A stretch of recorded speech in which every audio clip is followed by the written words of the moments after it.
Magandang araw mga karelasyon. Ngayon, pag-uusapan natin ang isang napakaimportanteng tanong ng karamihan sa mga kababaihan. Paano mo ba malalaman kung mahal ka talaga ng isang lalaki? Maraming signs, maraming paraan, pero sa araw na ito ay nakatuon tayo sa isang napakatotoong sukatan ng pagmamahal ng lalaki. At ito ay iisa lamang, ang pagiging mapagbigay o generous niya sa iyo. Ang generosity ay may iba't ibang anyo. So, kung gusto mong malaman ang mga ito, manood ka. So, wag na tayong magpaligoy-ligoy. Number one, generous with his time to you. Unang-una, ang oras ng isang tao ay isa sa pinakamahalagang bagay na hindi na ibabalik. At kung ang isang lalaki ay laging handang ibigay ang oras niya sa iyo, iyon ay isang malaking patunay ng pagmamahal.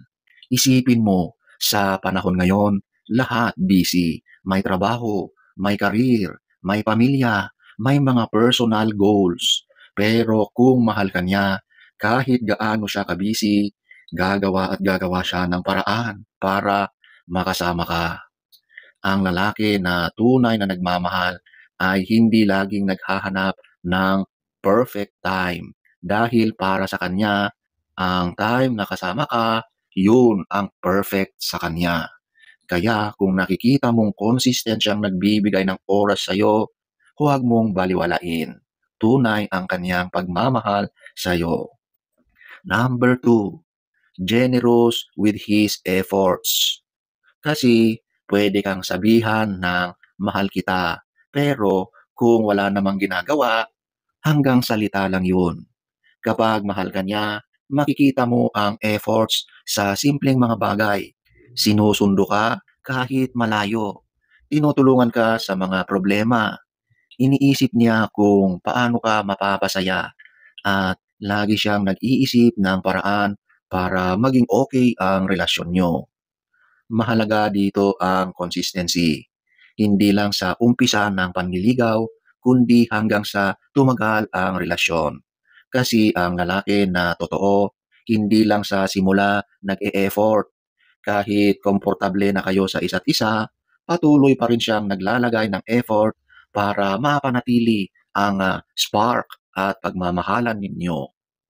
Number three, generous with your needs. Mapagbigay siya sa mga pangangailangan mo, hindi lang sa material, kundi sa emotional at mental needs mo. Kung mahal ka ng lalaki, attentive siya sa mga pangangailangan mo. Mapapansin niya kung kailan ka malungkot at gagawin niya ang lahat para pasayahin ka. Kapag stressed ka, naroon siya para i-comfort ka. Kapag may pangarap ka, sinusuportahan ka niya. Minsan, hindi mo na kailangang humingi dahil kusa niyang ibinibigay. Halimbawa na lang, kapag alam niyang pagod ka sa trabaho, siya na mismo ang mag-o-offer na tulungan ka sa mga gagawin mo, ang mga bagay na alam niyang magpapagaan sa iyo. Hindi siya selfish. Iniisip niya ang well-being mo. Ang mahalaga dito ay willingness niya to be there for you and provide kung saan niya kaya, emotionally, mentally, at minsan financially. Number four, generous with praise. So ito yung generous siya sa papuri. Hindi lang sa looks, kundi sa buong pagkatao mo. Kapag mahal ka ng lalaki, hindi niya kinakalimutang iparamdam na maganda ka, na proud siya sa iyo, at na-appreciate ka niya. Hindi ito laging grand gestures. Minsan, simpleng ang galing-galing mo. Wow, ang ganda talaga ng mahal ko.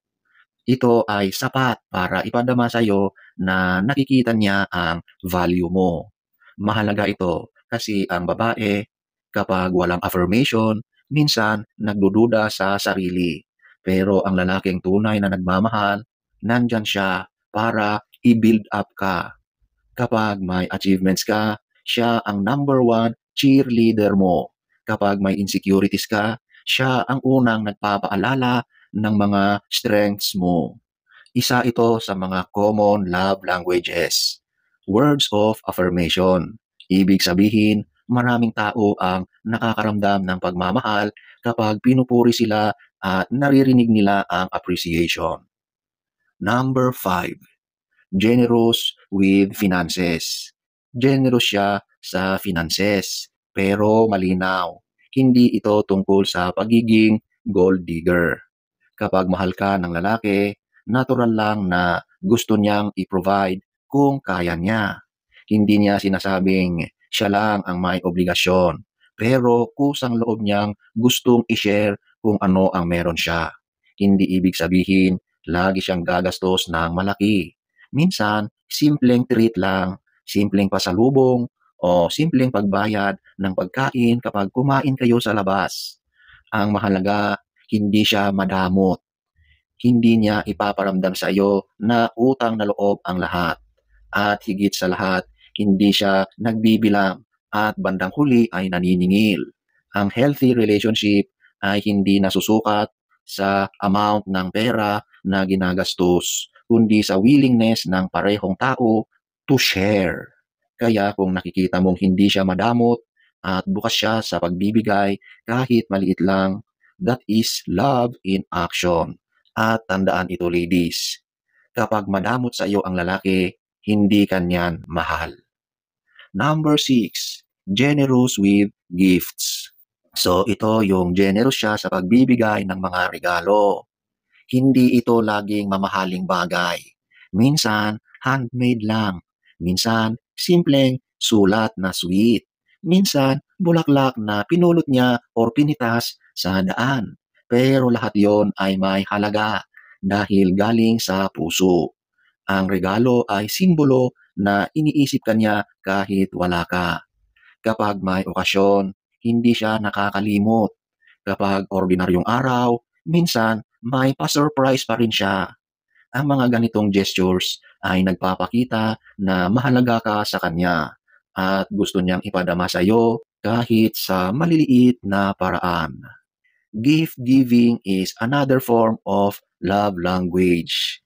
Hindi laging tungkol sa material value, kundi sa thoughtfulness behind the gift. So, ayan po mga karelasyon.